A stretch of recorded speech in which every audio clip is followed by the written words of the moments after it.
जिंदगी कितनी भी कठिन लगती हो, आप हमेशा कुछ ना कुछ कर सकते हो और सफल हो सकते हो। तो जी हाँ दोस्तों, कैसे हैं आप सब लोग? मैं यहाँ बिल्कुल ठीक ठाक हूँ और आशा करती हूँ कि आप सब लोग भी वहाँ पर अपने अपने घरों में, अपने अपने स्टेट्स में, अपने अपने जगहों पर बिल्कुल ठीक ठाक होंगे। इन दिनों बिल्कुल सही बात है कि मेरा वीडियो बहुत दिनों के बाद आया है। इनफैक्ट बहुत ज़्यादा दिनों के बाद मैंने वीडियो डाला है, क्योंकि दोस्तों बिल्कुल मैं अभी तो आपसे बोल रही हूँ कि मैं बिल्कुल ठीक ठाक हूँ।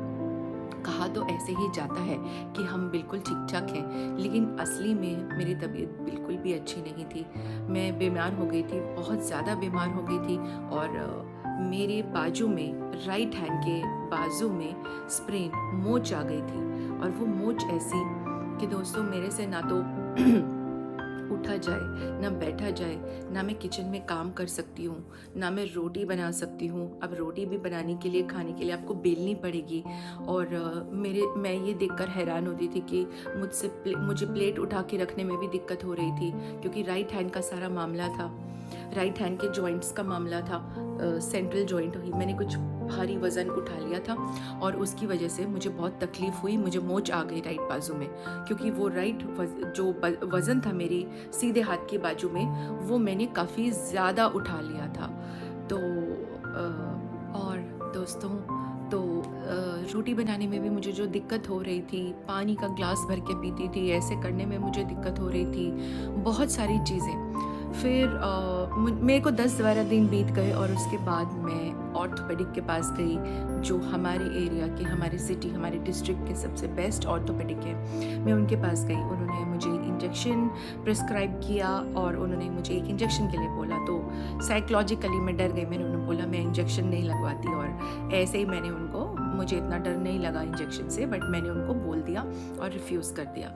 और उसके बाद इंजेक्शन ना लगवाने के चक्कर में मेरी तबीयत और ख़राब हो गई, और मेरी ही गलती की वजह से हुई और डिले हो गया, और ये वजह से मेरी ही तबीयत और बिगड़ गई।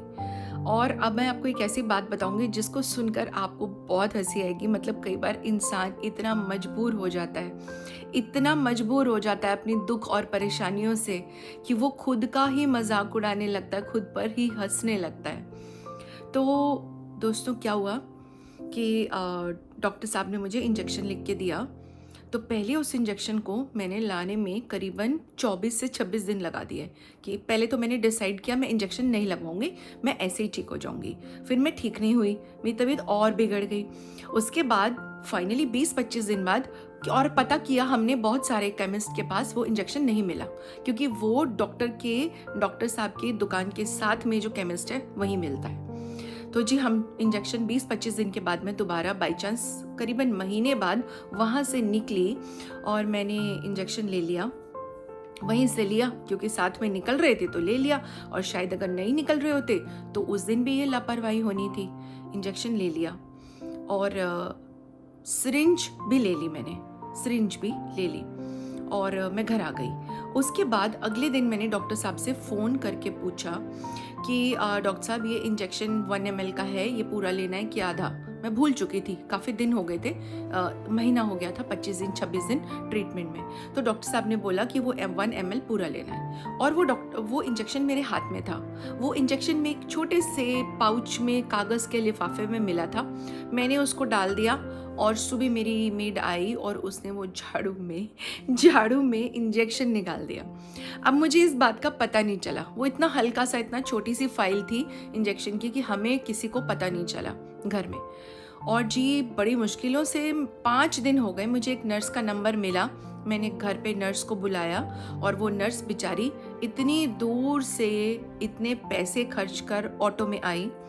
और जी जब वो बैठी अंदर और मुझे उन्होंने बोला कि मैम इंजेक्शन और सिरिंज लेके आइए।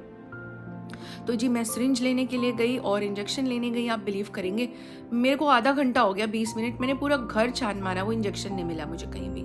तो जी हमारे पास सिर्फ सिरिंज बची थी और वो नर्स बेचारी का मूड इतना ख़राब हुआ, उसने कहा मैम आपको जानती हूँ, आप आपको प्यार करती हूँ, आप अच्छे हो, मुझे लगते हो, आपने इन पास्ट में मेरे साथ बहुत अच्छा बिहेव किया है, तो इसी रिलेशनशिप की वजह से मैं इतनी दूर से 28 सेक्टर से ऑटो करके आपके लिए आई हूँ।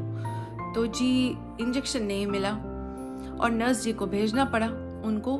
नर्स जी बड़ी अच्छी थी, बहुत अच्छी मेरी दोस्त है वो, तो वो चली गई।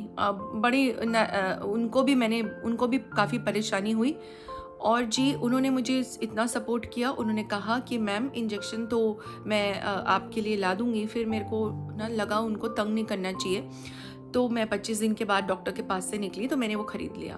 और उसके बाद आप बिलीव करेंगे, आपको पता ही नहीं कि क्या होगा, क्या हुआ होगा, आप सोच भी नहीं सकते कि घर में इंजेक्शन आ गया। और फिर मैंने डिसाइड किया कि मैं नर्स को बुलाती हूँ और फिर आप लोग भी हंसेंगे, सिरिंज गुम हो गई। जी हाँ दोस्तों, जब मैंने सोचा कि मैं नर्स को कॉल करूँ, इंजेक्शन मेरे हाथ में पकड़ा हुआ था और सिरिंज गुम हो गई। अब वो सिरिंज पूरे घर में मैं ढूंढने लगी। मैंने उसको खास कर संभाल के रखी थी। दोस्तों मैं हर चीज़ को खास कर संभाल के रखती हूँ कि मुझे पता है ये इस टाइम पर काम आएगी और मुझे यूज़ होगी, ज़रूरत पड़ेगी, तो मैं उसको एक ऐसी ख़ास जगह पर रख देती हूँ जहाँ किसी का हाथ नहीं लगता और जहाँ मुझे याद रहता है। मैं फटाफट पहुँच जाती हूँ और मैं उस चीज़ को ले लेती हूँ।